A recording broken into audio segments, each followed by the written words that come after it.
Саламатсыздар ма, YouTube каналының көрермендері. Бүгін сіздермен үй жағдайында қатпарлы самса істейтін боламын. Соңына дейін көріп, лайк басып отырыңыздар.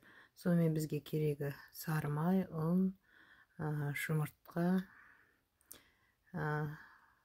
су керек, қаймақ, тұз керек қамырына, салмасына фарш, сәбіз, картошка, пияз, тұз, қарабұрыш, бұл жерде зира қостым, паприка қостым. Сонымен самса жасайтын боламыз. Кішкене майды күйдіріп алып қойдым, арасына жағуға. Оны жайлап елеп аламыз, бөлшектеп. Осыны маймен жаншқылап шығамыз. Төгіліп тұрған қамыр болады.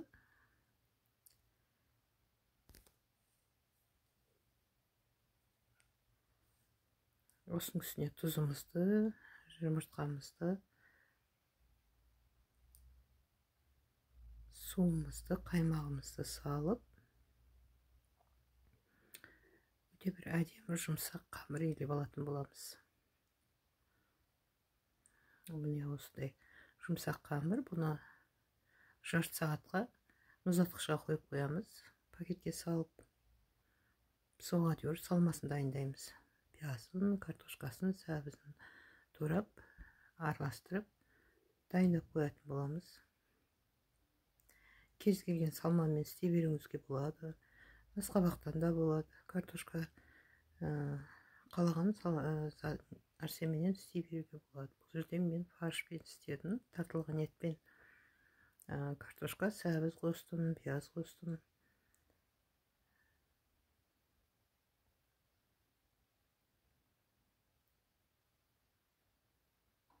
Барлығын майдалап, көбік қылып турап алдым. Қырғыштан өткізбедім. Дана-дана болып, әдемі болып шығады.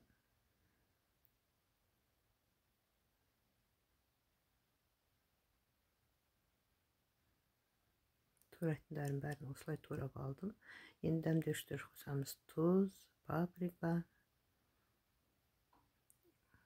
бір шайын ложкадай зіре,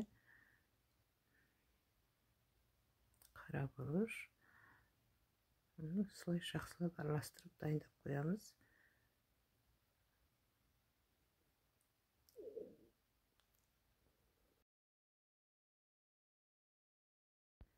Мұздатқышта жарты сағат тұрды.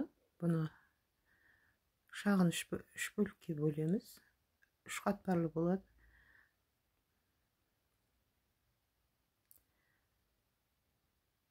Әрқайсысын алдымен жайып аламыз. Жұқа етіп жайып аламыз лашынша.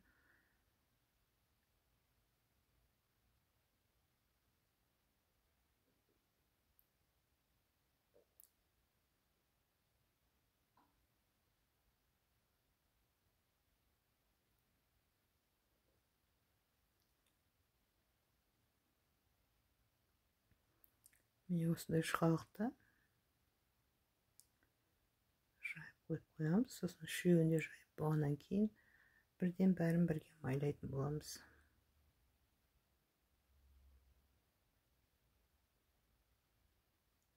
Міне екіншісін жайып жатырмын.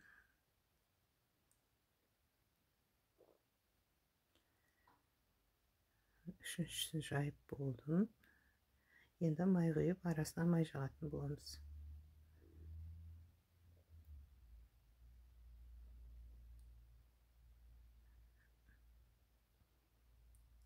Бұл жерде сары май мен сұйық майды араластырып, бөлмеде температурасында еріттім.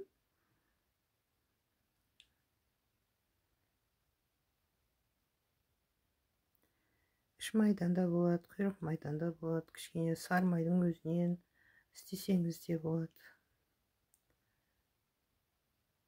Үшінші қабаты. Осылай қабаттап, бәріне май жағып, рулет қылып орап аламыз.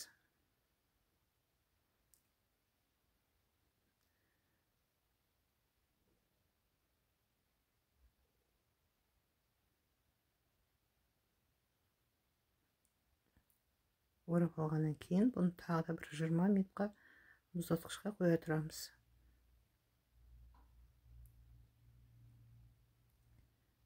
Осылай өңдетіп аламыз.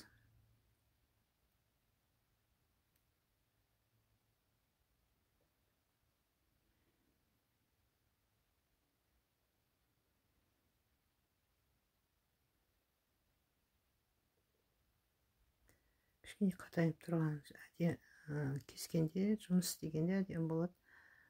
Қанша дегенмен қазір майлы болып тұр. Жарты сағат 20 минутқа қойсаңыз болады. Енді өзіңіз қалауыңызша бөлшектеуге болады. Мен осылай ірілеу етіп бөлшектедім.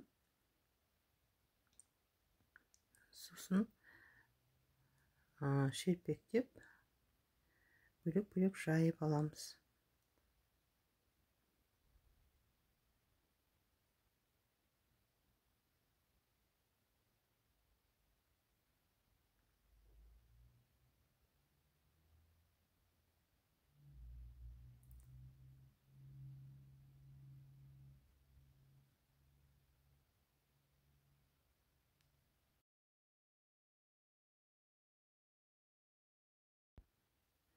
Міне осылай салмасын ортасына салып, жиегін шымсылай отырып, өрнектеп түйеміз.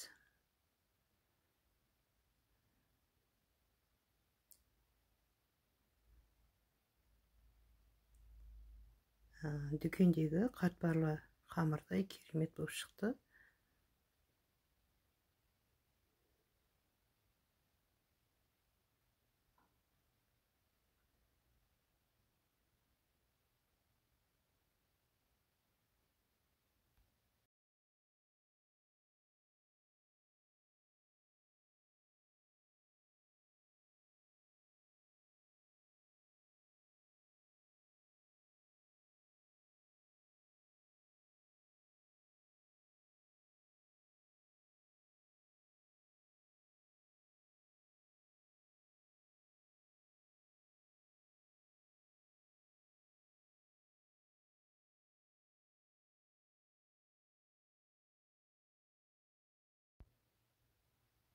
Міне осылай бәрін түйіп болғаннан кейін, бұл жерде шамасын ғана пісірем. Шамасын мұздатқышқа қатырып қойып қоям.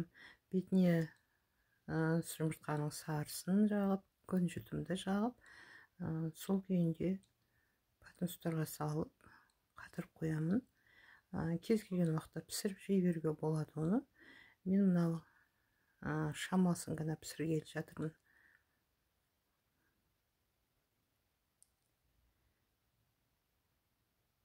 Мына жағын қатырып қоям, мына жағын пісіріп алам.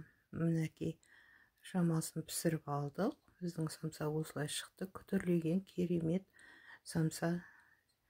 Сіздермен бірге болған Лейла. Комментарий жазып, лайк басып, каналға тіркеліп отырыңыздар.